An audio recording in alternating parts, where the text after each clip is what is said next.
Sveiki. Šį kartą kelionėje esu. Kartu su Kristina mes važiuojam į vestuves. Ir galvoju, šitas savaitgalis toks ir bus, mano gimtadienis artėja, niekaip nesurasiu toliau. Toliau bus vis labiau sunkiau surasti, dar ir mano triufelis, šuo. Vienu žodžiu, mes trysia važiuojam ir galvoju, savaitgalį bus pakankamai sunku surasti to laiko, kad pasidalinti mintimis, kaip yra įprasta kiekvieną šeštadienio rytą.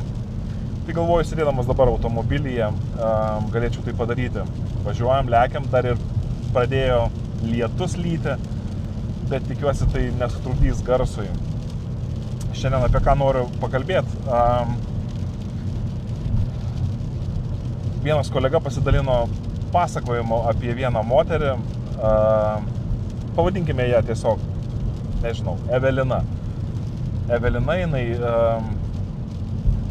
serga cerebriniu paralyžiumi, bet yra tikinti ir giliai tikinti moteris.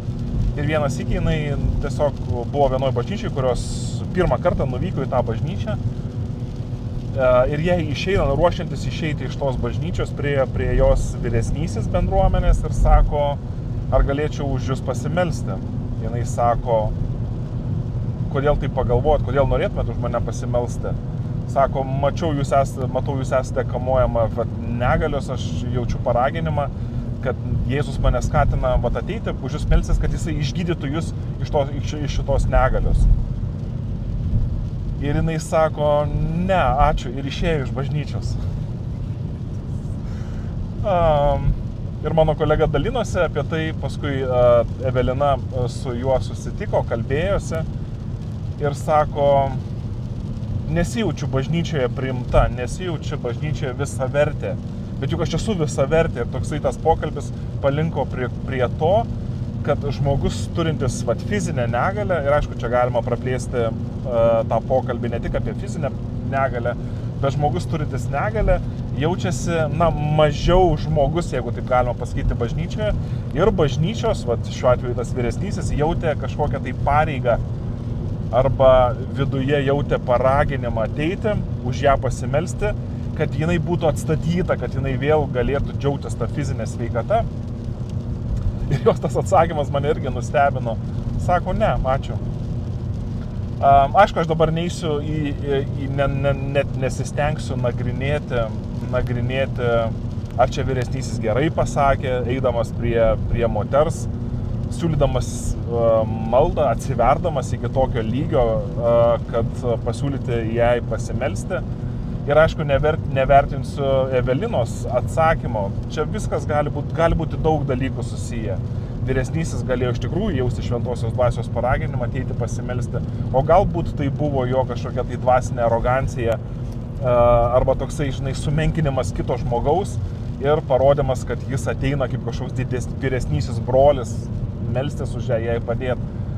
Galėjo Evelina pati labai susireikšminti irgi, arba pasijusti, kad su ją yra elgiamasi kitaip nei su kitais žmonėmis ir jinai nenori to kito santykio, jinai atsiriboja, sako, ne, ačiū, nereikia.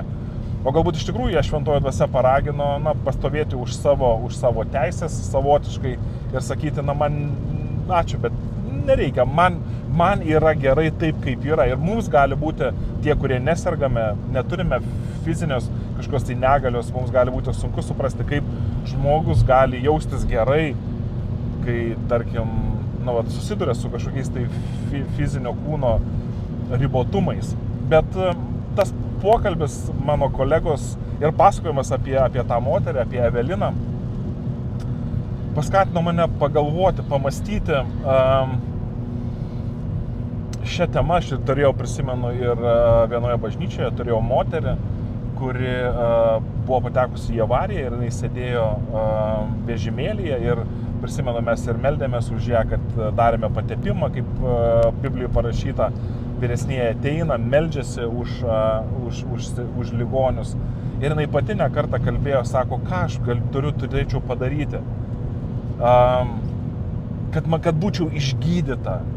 Apaštalai gydė, Jėzus gydė, ką aš dar galėčiau padaryti. Ir iš tikrųjų, jinai ir šlovindavo viešpatį savo vežimėlyje, ir netgi knygas įgarsindavo, pamaldas vesdavo, tikrai tarnavimu užsiėmė, tikrai darė viską, kas jos supratime galėjo reikšti, kad taip turėtų daryti kiekvienas Dievo vaikas. Ir jinai taip ir liko tame vežimėlyje. Dievas neišklausė jos maldas ir jų tikrai buvo daugiau, negu mes girdėjome viešumoje.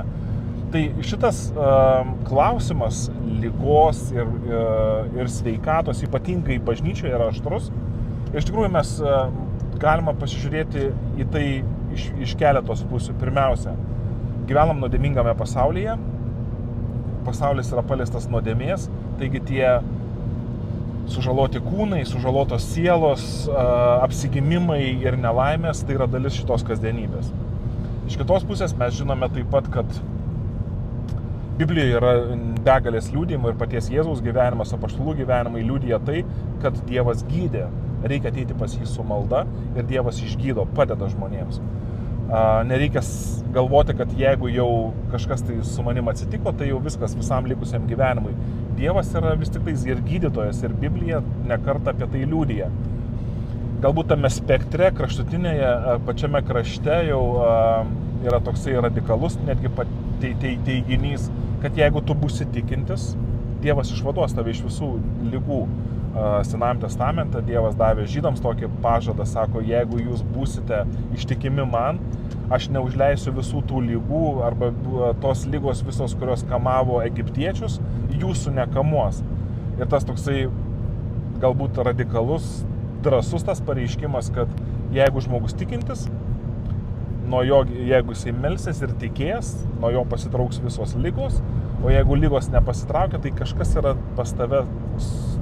pas tave yra ne taip. Ir visus tos mano paminėtus požiūrius galima pasakyti taip. Taip gyvenama nuodėmingame pasaulyje, taip Dievas gydo ir taip dažnai išgydymas yra susijęs su mūsų tikėjimu. Bet vis tik tais nepalieka tas toksai tokia nemaloni, sakyčiau, galbūt nuojauta arba kažkoksai jausmas, kodėl vis tik tais bažnyčioje yra. Ir aš kalbu ne vien tik tais apie, kad susirgo žmogus COVID-u, bet kodėl yra apsigimimų, žmonės gimsta, ar ne, ir ne tik su fiziniais apsigimimais. Mes vis labiau ir labiau kalbame apie tuos, pavyzdžiui, autizmo spektrą, ar ne, žmonės gimsta su Dauno sindromu, daug įvairiausių negalių. Ir atrodo, ateini į bažnyčią, ateini pas Dievą, Dievas galėtų imti ir išgydyti. Ir daugelis krikščionių, tokie pasimetę arba blaškosi tame spektre pasaulio realybės, tikėjimo Dievu, kaip čia reikėtų reaguoti, kaip reikėtų tinkamai reaguoti. Ir šiandien, aišku, aš nenoriu netgi kalbėti apie tai, ar reikia melstis už žmonėms išgydymo, ką daryti, jeigu Dievas neišgydo, kaip tada dėlioti tą racionaliai pasaulėžiūrą, kad joje būtų vietos ir tikinčiųjų fiziniai, ar tai, pavadinkime, ir netgi psichiniai negaliai. Bet aš norėčiau iš kito taško pasižiūrėti, kada Dievas kūrė pasaulį, sako, jisai sukūrė žmogų pagal Dievo atvaizdą. Čia pirmas pradžios knygos skyrius, 26 eilutė. Dievas kūrdamas žmogų sako, sukurkime žmogų pagal savo atvaizdą. Ir jisai sukūrė pagal savo atvaizdą vyrą ir moterį. Ir žmonės diskutuoja apie tai, ir teologai, ir patys tikintieji, kurie nėra baigę jokių teologijos mokslų, kas yra tas Dievo atvaizdas žmoguje. Ir jeigu mes linkstame į tą pusę, kad Dievo atvaizdas žmoguje yra intelektiniai sugebėjimai, kad jisai sugeba logiškai mąstyti, būti kritiškas, nepasiduoti aplinkos įtakai, randa kūrybinius sprendimus, jo mąstymas yra nuoseklus, nėra kažkokių tai toksinių ir aplinką greunančių įsitikinimų. Tai ir siekis gali būti taip, tobulinti save iki tokio lygio, kad tas atvaizdas kognityvinis, intelektualus, jisai būtų atskleistas žmoguje. Aišku, galima pakalbėti apie atvaizdą, Dievo atvaizdą, žmonės gali kalbėti apie Dievo atvaizdą, kad ir fizinis kūnas, ar ne, Dievo mums duotas, irgi juo reikia rūpintis, jį reikia tobulinti, per tai irgi atsiskleidžia Dievo planas žmoguje. Bet jeigu mes einame, kalbėdami apie Dievo atvaizdą šituo keliu, mes susidurime su pakankamai didelėmis problemomis, kalbėdami apie tai, koks yra Dievo pirmiausia planas žmogui ir apie tai, kaip mes kuriame, kokią aplinką mes kuriame aplink save. Jeigu Dievo atvaizdas yra fizinis, intelektualinis, emocinis tobulumas, ar ne, kažkoks tobulinimas savęs, tobulėjimas, tai mes tikrai dabar gyvename tokioje visuomenėje, kuri žavisi tais tobulumo pasireiškimais, ar ne? Mes nušluostom ašarą, kada matome, kaip žmogus visą gyvenimą, kiek ten jo gyvenimo iki to momento buvo, treniravosi, sportavo ir laimėjo aukso medalį. Mes tikrai fotografuojamės, kada matome tobulą saulėlydį, kada mes valgome kažkokį labai skanų maistą, skaniai paruoštą, mes žavimės tai žmonėmis, kurie sugeba tai pagaminti. Einam, mokam pinigus tam, kad pasiklausytume žmogaus, kuris ištobulino, išlavino savo grojimo techniką arba piešimo techniką. Mes žavimės žmonėmis, kurie pasiekia tam tikrą tobulumo laipsnį. Ir aišku, socialinės medijos mums padeda čia šitoj vietoj, aš sakau, padeda galbūt kabutėse, kur mes sekame paskui tuos, kurie kažką pasiekė, kurie kažką nuveikė, arba kažką turi, gražų kūną, talentus, sugebėjimus. Ir mes linkstame link kažkoksai tai tobulumo toks šauksmas, ar ne?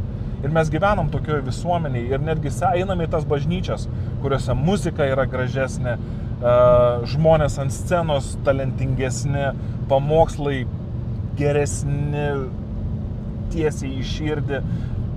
Vieta, kurioje vyksta tos pamaldos, yra viskas tobula tavo dvasingumui ir atrodytų paruošta. Bet čia mes susidurėme su ta problema, jeigu kažkoks netobulas dalykas. Ateina Evelina, kuri serga cerebriniu paralyžiumi, arba sėdi vaikas, kuris serga Dauno sindromu, arba mama vieniša, kuri nebesusitvarko su vaiku, kuris turi autizmo kažkokį tai spektrą. Ir mes kviečiame tos žmonės, kad jie būtų išgydyti, bet ką darom, kai jie neišgyja? Ką mes darome su pensininkais, kurie neprigirdi? Jau viskas, jų kūnas, jie nebespėja su visom tom technologijom, tos giesmės jiems per greitos. Jeigu skaito, jie skaito per lėtai Bibliją, arba jie nesupranta visų niuansų ir visų subtilybių toje aplinkoje, kurią pagauna ir pagauna jaunimas. Ir atrodytų, kad mes norime grįžti į tą tobulumą, kurį Dievas, Edeno sode, kuriuo palaimino žmogų. Ir mes galvojame, kad galime nevalingai pradėti galvoti, kad Dievo charakteris, Dievo temperamentas, Dievo paveikslas atsiskleidžia per tobulumą, per kaip viskas puikiai, gražiai, skoningai yra padaryta. Va čia Dievas atsiskleidžia. Bet iš tikrųjų, grįžtant prie to, kaip Dievas kūrė pasaulį ir kai sukūrė žmogų, Biblijoje pasakyta, kad Dievas, kurdamas žmogų, jisai sukūrė vyrą ir moterį ir jie kartu atskleidė Dievo paveikslą. Dievas, šita maža ištrauka, kai Dievas sako, sukurkime žmogų pagal savo paveikslą, jisai sukuria dvi lygiaverčias asmenybės, gebančias kurti santykį. Ir čia mes tada einame, pasukame visai kitu, iš tikrųjų, kampu, pasižiūrėti, o tai per ką atsiskleidžia Dievo paveikslas. Pasirodo, Dievo paveikslas atsiskleidžia ne per tobulumą, kai tu viską tobulai padarai, bet Dievo paveikslas atsiskleidžia per santykį, kurį tu kuri. Todėl Dievo tikslas yra ne viską atstatyti vėl į Edeno sodą, kad vėl viskas būtų tobula. gėlė tobulai graži, balsai tobulai dera, kai mes dainuojame ir gėdame, kūnai atrodo tobulai, yra apranga ir ką žinau, riebalų ir raumenų pasiskirstimas organizme, viskas yra tobula.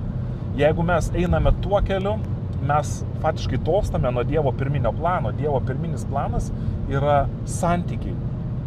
Tai reiškia, kad bažnyčioje Jėzus kalbėjo, sako, jūs visą laiką turėsite vargšų. Ir aš galiu praplėsti šitą pasakymą, Jėzus galima būtų praplėsti. Jūs visą laiką turėsite pensininkų, jūs visą laiką turėsite vaikų, jūs visą laiką turėsite ligonių savo tarpe. Kodėl jie neišgydomi, kodėl jie ateina su savo ligomis ir kaip ta Evelina. Ir jiems yra, jie susitaikė, jie gyvena, tai netrukdo jų tikėjimui. Visą laiką bus tokių žmonių ir visą laiką bus galimybė juos mylėti. Ir visą laiką bažnyčioje turėtų būti vietos tokiems žmonėms pasijusti priimtais ir mylimais. Ir čia, manau, ta tokia takoskyra yra labai svarbi. Aš suprantu, kad mums natūraliai mes žavimės ir dėmesį patraukia kažkas tai išskirtinio, kažkas tai labai gražaus ir kažkas tai labai tobulo. Ir su to viskas yra gerai. Nenoriu sakyti, kad mes turime to nesiekti arba tai ignoruoti, nuvertinti ir sakyti, lyg tai būtų nesvarbu. Iš tikrųjų tai yra svarbu, bet bažnyčioje mes turėtume siekti ir savo tarpusavio santykiuose mes turėtume nepamiršti, kad Dievo atvaizdas atsiskleidžia per santykį. Ir kai jūs susitinkate kalėdoms arba per giminių balių, ten vietos visiems turėtų atsirasti. Ir mes turėtume mokytis priimti ir mylėti visus. Ar tai žmogus, kuris jau neprigirdi, jau, sėdi prie stalo ir jam reikia garsiau sakyti ir visko paklausti, ką paduoti. Ar ten vaikai zuja kažkur tai ir skirtingos kartos maišosi. Tai ypatingai bažnyčioje turėtų būti vieta, kur visi turėtų pasijusti mylimi ir priimti. Aš suprantu, kad tam reikia daug išminties. Reikia mokėti, kaip kalbėti, kaip elgtis su žmonėmis, kurie turi kažkokią tai negalę, ar tai, kaip ir minėjau, ar tai kūno, ar tai proto, kokia tai bebūtų. Ir šitie žmonės yra skirti, jie irgi yra dalis tos bendruomenės, į kurią Dievas mus šaukia, ir mes turime nuo jų neatsiribot. Ir jie turi nesijausti lyg mažiau, menkiau vertinami mūsų ar paties Dievo, bet mes turime rasti būdų, kaip parodyti jiems meilę. Aš suprantu, kad tam reikia išminties. Aš suprantu, kad mes natūraliai galime jausti širdyje užuojautą tiems, kurie, pagal mūsų supratimą neturi tiek palaimų, kiek mes turime. Mes galime tapti mumise gali kilti tokia globėjiška dvasia. Ir aš tikrai žinau ne vieną atvejį, kai žmonės, tarkim, sėdintis neįgalaus žmogaus vežimėlyje, jie jaučia tą tokią per didelę globą ir per didelį jų sureikšminimą. Jie norėtų būti vertinami tokie, kokie yra. Aš žinau ir tokių, kuriems patinka savo ligą rodyti, kad kiti rodytų jiems dėmesį ir jie gautų privilegijas kažkokias tai. Tai aš suprantu, kad čia daug reikia išminties. Bet šiandien aš norėjau pakalbėti apie tai, kad iš tikrųjų ligos, negalios ir visokie problematiškas ir apsunkinantis mūsų buvimas yra skirtas tam, kad mes mokytumės meilę rodyti vienas kitam. Ne tam, kad visą tai šalintume, bet tam, kad mes mokytumės rodyti vienas kitam meilę, nes čia atsiskleidžia Dievo charakteris. Tai nereiškia, kad mes neturėtume melstis, bet tai reiškia, kad mes turėtume mokytis priimti. Iš tos pusės senelių namų neturėtų būti Lietuvoje ir visame pasaulyje, nes sūnus ir dukteris neturėtų manyti, kad tas neįgalumas arba ta senatvė, kuri ištinka visus, tai yra našta mums, sveikiesiems. Bet tai turėtų būti priminimas mums visiems, kad tai yra galimybė rodyti meilę, nes čia atsiskleidžia Dievo charakteris. Dar grįžtant prie paties sukūrimo, aš nežinau, ar jūs pastebėjote, labai įdomus momentas, kai Dievas kūrė pasaulį. Jisai 7 kartus pasakė, sukūręs šviesą, sukūręs atmosferą, sukūręs augalus, sukūręs gyvūnus, sukūręs žmogų galų gale, Dievas pasakė, kad visą tai matydamas jisai sako, kad tai yra gera. Niekur Dievas nepasakė tobula. Viskas sukurta tobulai. Ir iš tikrųjų iš Dievo mes tikėtumėmės būtent to, kad jisai viskas sukuria tobulai. Viskas yra tobula. Bet Dievas sąmoningai vengia šito žodžio, jisai sako, viskas, ką sukūriau, yra gera. Ir šitas momentas, aš manau, yra labai svarbus. Pavyzdžiui, Senajame testamente, Kunigų knygoje 21 ar 22 skyriuje, aš nebeprisimenu, bet jūs galite, aš kažkur esu užsirašęs. Čia. Kunigų knygos 22 skyriuje, 21 eilutėje, kada Dievas kalba apie auką, sako, tu atnešė avinėlį, kuris yra tobulas, be kliaudos. Tai reiškia, jis neligotas, ne kažkoksai raišas, jis turi būti tobulas, nepriekaištingas. Tada 19 psalmėje 7 eilutėje berods yra pasakyta, kad viešpaties įstatymas yra tobulas, jis atgaivina gyvastį. Taigi tobulų dalykų arba nepriekaištingų dalykų yra. Ir mūsų supratime tas tobulas yra, nieko, nei pridėsi, nei atimsi. Bet kai Dievas kūrė pasaulį, jisai sako, jisai sukūrė jį gerą, o ne tobulą. Ką reiškia sukūrė gerą? Žmogaus kūrimas šiek tiek praplečia tą požiūrį į tai, ką reiškia, kad Dievas turi omeny, sakydamas, kad kūrinyje yra gera. Ne tobula, bet gera. Kai Dievas kūrė žmogų, jisai sukūrė Adomą pirmą, leido jam visiems gyvūnams duoti vardus. Ir Biblijoje pasakyta, kad Adomas savo tinkamo bendrininko nerado ir Dievas pasakė, negera žmogui būti vienam, todėl sukursiu jam tinkamą pagalbininką. Ir kai sukūrė Ievą, sukūrė žmogų, Dievas sakė, viskas dabar yra labai gerai.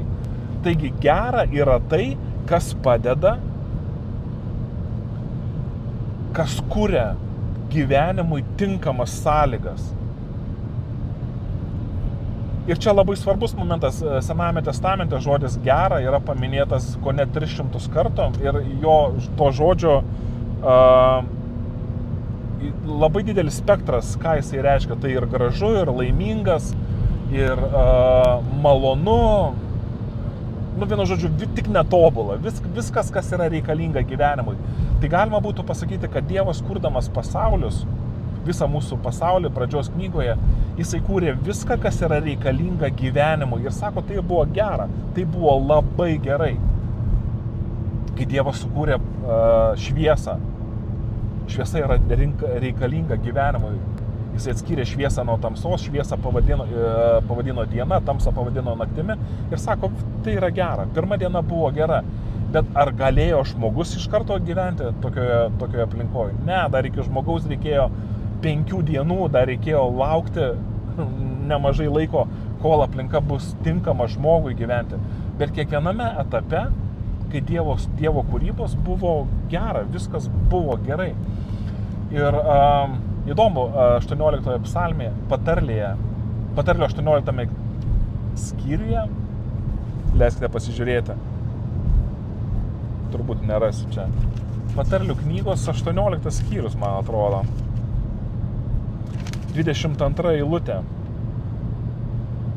Sako, kas randa žmoną, randa gerą dalyką. Aš žinau, kad apie santuoką, pavyzdžiui, galvodami daugelis ieško tobulo, ar ne? Tobulo žmogaus, tobulo partnerio. Ir iš tikrųjų visi pykčiai santuokoje kyla dėl to, kad mes netobuli. Bet Saliamonas sako, kas randa žmoną, randa gerą dalyką. Ir aš galiu pasakyti, kad aš irgi radau žmoną. Ir praėjus, tai vienas geras dalykas su mano žmona, kad mes neprisimenam tiksliai, kiek mes metų vedę. Aš žinau porų, kurios ginčijasi, arba moteris, arba vyras pyksta, žinai, kad užmiršo mūsų metinės. Mes žinome, kada mes susitokėm, tai sausio 10, bet nežinom visą laiką, kiek mes laiko esame vedę, mes pastoviai abejojame. Nesvarbu, pakankamai daug, ar ne? Mes esame pakankamai jau daug vedę, bet aš galiu pasakyti, kad aš radau žmoną ir radau gerą dalyką. Ar tai buvo tobula? Mes tikrai turėjom dirbti, ne, Kristina? Mes tiek turėjom dirbti. Bet taip Dievas ir sukuria, Dievas daro gerus dalykus, kurie yra reikalingi gyvenimui. Ir jeigu tu juos naudoji, jeigu tu juos pritaikai, tas geras dalykas auga, vystosi. Ir Dievas, kada sukūrė pasaulį, jisai apgyvendino Adomą ir Ievą Edeno sode ir sako, dabar rūpinkitės šituo sodu, apgyvendinkite, pripildykite visą žemę. Jeigu Dievas viską būtų sukūręs tobulai, tai nebūtų reikėję nieko rūpintis, būtų nereikėję nieko užvaldyti ir įvaldyti. Taigi Dievas viską daro, kas yra reikalinga gyvenimui. Aš aišku nenoriu sakyti, kad nuodėmė buvo, kai Dievas jau sukūrė, tai anaip tol ne, bet aš noriu atkreipti dėmesį į tą žodį gerą, kad Dievas kuria dalykus, kurie yra reikalingi gyvenimui, kurie palaiko gyvenimą, o gyvenimui reikia daug dalykų, ir grožio, ir pagarbos, ir atleidimo, dabar ypatingai, kai ta nuodėmė atėjo į šį pasaulį, ir pozityvumo, ir palaikančio bendravimo, ir laiko savo, ir laiko vienas kitam, ir galvoti ne tik apie save, galvoti apie kitą. Daug dalykų ateina. Ir tas gėris, pasirodo, kurį Dievas duoda, ne visi mes jį mokame išlaikyti. Mes dažnai tą gerą dalyką, kurį Dievas duoda, mes jį sugadiname, nes mūsų lūkestis, mūsų požiūris į tą gerą dalyką būna kitoks. Mes tikimės, kad tai bus tobula, kad nereikės dirbti, nereikės nieko daryti. Bet Dievas duoda, atrodytų, kaip sėkla kokia. Tas gėris yra kaip galimybė, potencialas kurti kažką tokio, kas tik tais dar geriau ir dar labiau palaikys gyvenimą. Ir mes žinome, kad žmogus pasirinko nuodėmę, pasirinko kitą kelią. Ir pirmiausia, kas sugriuvo? Tai sugriuvo žmogaus gebėjimas kurti palaikantį ir mylintį santykį. Sugriuvo tas paveikslas, kuriam žmogus buvo ir sukurtas. Taigi tas gėris, kurį Dievas sukūrė, buvo skirtas tam, kad gyvenimas tarptų ir klestėtų. Ir Dievas mus kviečia, kiekvieną žmogų iš šito pasaulio, į savo šviesą, ne tam, kad mes būtume tobuli, o tam, kad mes būtume geri. O ką reiškia būti geru žmogumi? Geru žmogumi mes tampame tada, kada kuriame aplink save geriausias ir tinkamiausias sąlygas gyvenimui klestėti ir vystytis. Ir didžiausias stebuklas yra, kada sustinka du žmonės, vyras ir moteris, ir jie sugeba kurti tą tokį palaikantį ir augantį santykį, kuris atskleidžia tą Dievo charakterį, tą pirminį Dievo planą. Ir kalbant apie pačią bažnyčią, bažnyčioje visą laiką bus netobulumų. Mes esame netobuli, mes senstame galų gale, tuo pradės man birėti dantys, su klausa, su rega, pastebėjau, kad jau reikia ir kitų akinių. Mes visą laiką, mūsų kūnas nyks, kaip sako apaštalas Paulius. Ir jeigu mes galvojame, kad išorė, mūsų mąstymas, mūsų gebėjimas kalbėti taip, kaip mes atrodom ir taip, kaip mes sukuriame įvaizdį aplink save, čia yra Dievo atvaizdas, mes giliai klystame. Dievo atvaizdas atsiskleidžia per mūsų tarpusavio santykį. O santykį mes galime kurti nepaisant amžiaus, nepaisant mūsų proto aštrumo, nepaisant mūsų fizinio kūno galių. Mes galime tą meilę rodyti vienas kitam ir bažnyčioje lygiai taip pat kurti tą santykį grįstą meilę, nepaisant, ar žmogus sveikas, ar jisai sergantis, ar jisai jaunas, ar jisai senas. Iš tikrųjų, tobulėjimui, kažkas pasakytų, ribų nėra, bet aš pasakyčiau, kad tobulėjimui nereikia kito žmogaus. Jeigu aš noriu išmokti kažką įvaldyti, man tik tais reikia tiesiog užsiimti tuo ir mokytis. Netgi galiu mokytis iš kito žmogaus, bet man, kad aš tobulėčiau, kitas žmogus nereikalingas. Bet tam, kad aš galėčiau mylėti, man kitas žmogus yra būtinas. Ir toks yra Dievo planas. Ir bažnyčiai, ir mums visiems. Ne, kad mes būtume tobuli, kad mes būtume geri. Mokėtume vienas kitą mylėti. Ir netgi bažnyčioje, matydami tos visus nuodėmės pažeistus kūnus, ir ne tik kūnus, bet ir pačias sielas,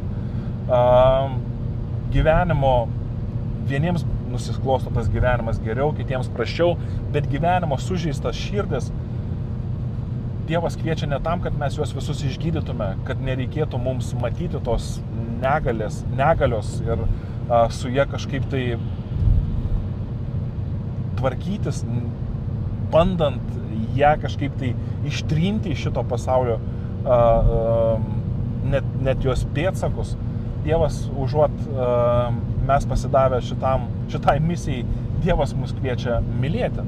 Ir čia atsiskleidžia tikrasis Dievo charakteris. Ir galbūt mūsų bažnyčioje visą laiką iki pat Jėzaus antrojo sugrįžimo, iki Dievo karalystės atstatymo bus tie ligoniai. Ir tai nebus problema, kad mūsų tikėjimas per silpnas. Bet yra taip, kaip yra, ir yra tai tam, kad mes galėtume rodyti vienas kitam meilę ir augti toje meilėje, mokydamiesi tinkamai ir su gyvybę teikiančia dvasia rūpintis tais, kuriems dabar yra sunku. Tai tokie šiandien pamastymai mano, mes dar ir tik įpusėjom kelionėje, bet jeigu šitos mintis jums pasirodė aktualios, atliepė jumise kažką, pasidalinkite šiuo video, pamėgite šį kanalą, tapkite rėmėjais ir tada susitiksime kitą savaitę. Iki.